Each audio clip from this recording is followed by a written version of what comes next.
Hey guys, Tactical here. So, yes, we're making bacon. Making bacon! I do too. We've had bacon every day since Tactical got here. Yes, which is good. It's the way life should be, right? Yeah, it is. You might want to tell them who I am. So, this is Nicole. For those of you who don't know, if you don't know, you're wrong, but we'll forgive you.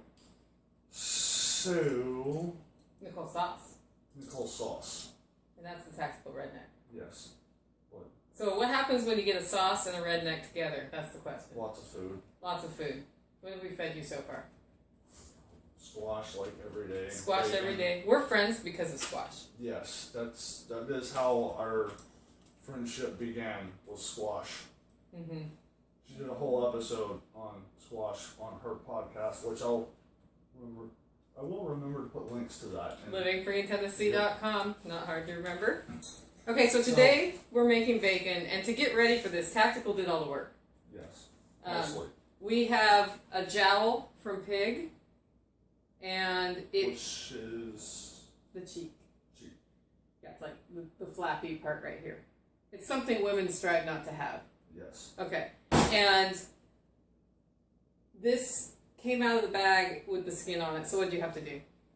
So to start with, basically sat here with one of the lovely Patrick Warren Genesis knives, and basically just went through just like your skin and anything else, and just peeled all the skin off of the outside. Yep. And so the angle for that, here, hand me that knife. Yep. The angle for that is you get it, and it's sort of up, so you have to be careful when you're skinning. You go slowly, and you do like wavy marks or motions, but you want to be careful you don't get your hand. Especially if you're using a Rorman. Especially if you're using a Rorman, because those are the sharpest knives in the world.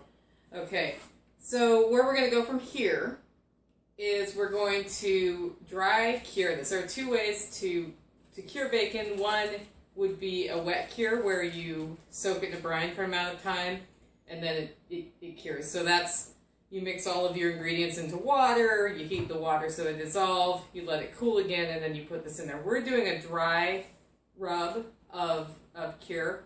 And to get the formula right of how much salt to pink salt, which has nitrite in it, to sugar, we have a calculator. So the first thing we need to do is figure out how much of what to do. So we'll grab it, weigh it, and of course, when you make bacon in grams. So this one is 0 grams because it's not on yet.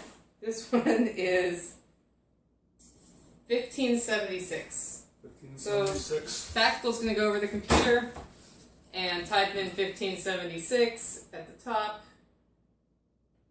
Is the right window up? Yes. Good. That would have been funny, like, oh, and there's my email. So what it's doing now is giving him how much salt to pink salt to sugar. And what are those numbers? Working on it. He's still working on it.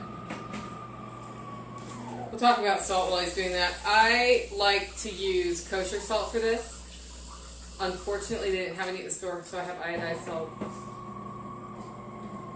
35 grams. We're going to need 35 grams of this, so we'll just weigh it into a bowl. I've already pre-weighed, though, so we'll be good to go. If you are making bacon and you can't find kosher salt, you know what you do? Use iodized salt. That's what we're doing. So we'll have salt and then pink salt. This is the nitrate. This is what makes your bacon cure. Now, people ask me a lot, can you make bacon without using the pink salt? And the answer is yes. I've made it for years that way. In fact, this year is the first year I started making bacon with the pink salt. Here's what the nitrite does. It does change the texture of the meat a little bit, which adds something to the bacon. And then it's extra protection against foodborne illnesses like botulism, which is why, if you're going to do this according to USDA or FDA code or whatever it is, you're supposed to use the pink salt. So this one is I think it's a 6.5% one. Yeah, 6.25, which is what that calculator is for. We'll have the website for the calculator so you can totally see how to do that. It's a very little amount, and if you accidentally dump too much pink salt in your cure, throw the mix away and start over, because this is what you don't want too much of. You also don't want too little of it. This calculator will give you a range. It'll be like, what did it tell us to do? I think it was like 4.5, and the low one was like 2.7 grams. So somewhere between 2.7 and 4.5. U.S. regulation is 4.5 because we like nitrates in the USA. Nitrites. And then once it's made, once we get that, we add sugar too. Sugar also is a curing agent. So it's also helping cure the meat. If you don't want sugar in here though, it's okay to leave it out. Good to know. Based on the bacon he chose this morning, I think he wants sugar in there. Yes. Okay. So what was the sugar amount? It's on your hand. 15. 15. So weigh those out, put it in the bowl, and then we're going to add the other flavors, which what goes really well in bacon. One of my favorite bacon flavors is rosemary. I'm out of rosemary, but I do have, this is ground hatch chilies that were smoked. They're a little old, so I just dumped a bunch in there because they're not that hot. So I put some of those. Garlic. I didn't put onion in this one. I do have dried onion, but I have a friend who's allergic to onion, and we're going to try to see. She can't have any bacon. And I think it's because of the onion, not the nitrite. Okay? Then we have pepper. So you can either fresh grind or I just have the box. I have this oregano that's dried from the yard. And then Kat sent me ghost peppers for Christmas, one of my listeners to the podcast. And I put just a few shakes of this. This stuff is hotter than crap. Yep. So I know because we had it for breakfast this morning. Yeah, and I was like, I waved it over the, yeah. You gotta be careful with the ghost pepper. I actually haven't put the ghost pepper in yet. Like, literally that's how much ghost pepper we're putting in. Yep. And then we're done. You stir it up. You get the spices out of the danger zone. I'm doing this on a stainless steel top that I bleached before we started because the next part is messy. So I'll get that scale out of the way. And notice I put saran wrap on my scale. That's just because then I get meat crap on it, right? So we'll just take this. You want to do it? Which one are you doing? That one or that one?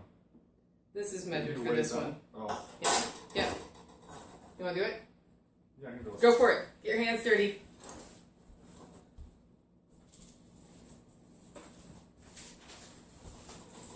See how he's rubbing that on? You want to coat every surface with some of the salt. And the reason I'm doing this on the counter is I'm going to get the extra salt at the end and dump it. Because the salt is measured for this weight of meat. So this one, we're not doing it on the cutting board, which is soaked in blood, juice, fat, lard, scruffy. So if you don't have a handy stainless steel bar at your kitchen, what you can do is just put saran wrap or tinfoil or something down on your cutting board, and it makes it really easy to clean up, and it makes a nice work area. And if you just have a cutting board, just use the freaking cutting board. Like, there's no reason not to just make bacon all the time. No. Which is why we're doing it. He got here and I was out of bacon. I was like, well, shit, we better make bacon. Pretty much what happened, right? Yeah, pretty much.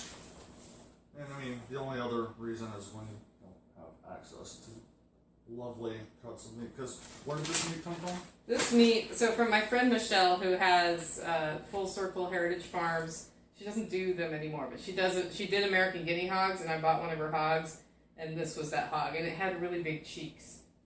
Yeah. So, yeah. Then we have to cram it into this bag, which will be a little tricky because this is the wrong shape of. Our last one was a nice, beautiful square. And then we make sure all the rest of the salt's in there and spices and all the good stuff.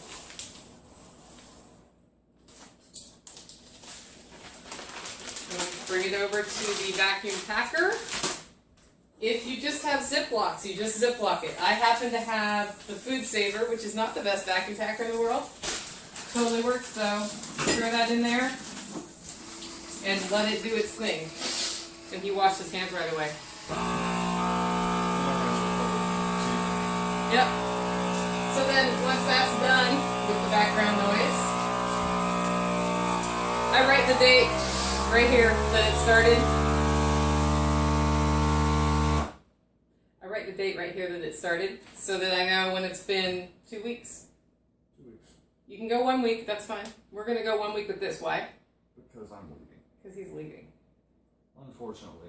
So, we're going to smoke this before I leave, and we're going to cook some of this before I leave. So there should be a follow-up video to this, or I might just combine it all into one. We'll see. That's all up to you if you want to edit. Yeah. Yeah, we made a cold smoker here last April, and we should probably do a video on that. well, we totally can, because we're going to be smoking this in the cold smoker, then we're going to slice it, cook it, and eat it. It's going to be fantastic. So, thanks for listening. Don't forget to check out your website. Tactical Redneck Equipment. That's right. And living free in Tennessee as well. Living free in Tennessee. And until next time, bye. Hey guys, Tactical here. So, follow up for Maken Bacon. We have the awesome Nicole Sauce, who is going to walk us through what exactly she is about to do. Okay, so last time I showed you how to do the dry rub and vacuum pack it or put it in Ziploc baggies in your fridge. Those have now cured for about 7 days. I usually go, actually it's been about 10 days, I think. Usually go 14, but you know, the 4 days don't matter. We have here a cold smoker that was made at our spring workshop last year, and what they did to do that is put a hole here and attach the tube to come out of it, and then my friend, Chef Corriere, lent me his cold smoker box so that I don't have to hook it up to my grill today. And this will just make smoke. We've got wood chips down here. They've been soaked for a long time, but I usually soak them for about 24 hours in a bucket of water. We want them nice and wet so they create smoke. And then we just put this up here. Might need a tall person assist. Yeah, trying to get a camera angle. Yeah. Hopefully that came out. Close it. Turn it on. There's a power button on the other side. Yeah, we got it on there. Interesting thing that happened last time I used this Tactical is that it was a really hot day. And I turned this off, and then the sun hit it, and it started smoking again because the black caused it to have that solar effect. So in here, and why it's nice to have the file cabinet, we've got the bacon on racks so that smoke can get up under it. And we've got another one down here. Well done, fat side up. Yep. So we're going to let that go for much of today. Okay. And then later we'll taste it. Okay, and then you said you have another grill that you will use sometimes. Oh yeah, this is what I usually use. We just take the tube off of this right here, and put it into there. I have a longer amount of tube, and then you just keep a fire here. The goal is to have the smoke at about, 60 degrees or less. We'll be a little higher than that because it's 70 degrees outside today. Yeah. That's still in the range. Under 80 is good. I like to keep it real cold. If you go too hot, you start cooking the bacon, and then you have pre-cooked bacon. Yeah. Which I had done. It's not the end of the world. I had to learn that lesson the hard way. And to differentiate, there is a difference between cold and hot smoked bacon. Yes. Okay. This is cold smoked. Yes. And so we're aiming for that 60 degrees. Yeah. Which is why we have the tube. Yeah. Okay. It cools the smoke as it goes through the tube, and coming out of that, it's cool anyway. Yep. It's designed to do that. Okay. Well, hopefully I will come back shortly and you'll be able to actually see smoke coming out of this. But, till next time, bye. Okay guys, look what just came out of the smoker. Does this not look like a wonderful collection of bacon? What we're doing now is we want to test to see if this bacon tastes good. Does it have enough smoke? We've been smoking it pretty much all day. I'm cutting it, as you can see, cross grain to the muscle. There's not much muscle in there. This is American Guinea Hog, so it was pretty fatty.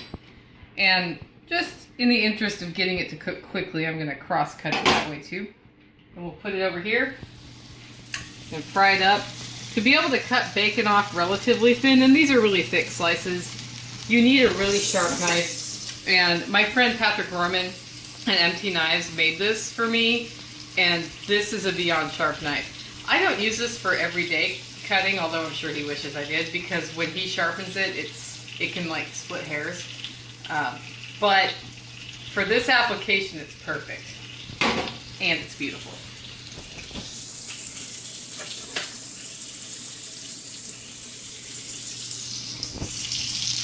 That is also beautiful.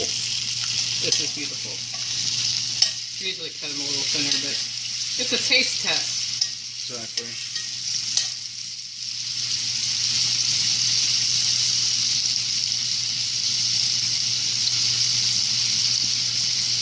I mean, it doesn't look like normal bacon, but then again, this is what normal bacon is supposed to look like. Yeah. Well, and it is the pink color. Like, that's the same pink color, and that's from the curing salt. It's just that there is not a lot of muscle to... Like, there's a lot more fat than muscle in this particular belly.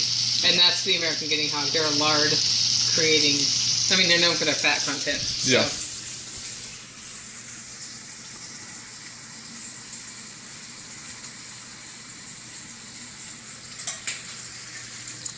The saute tonight's going to be in this bacon grease. Oh, of course.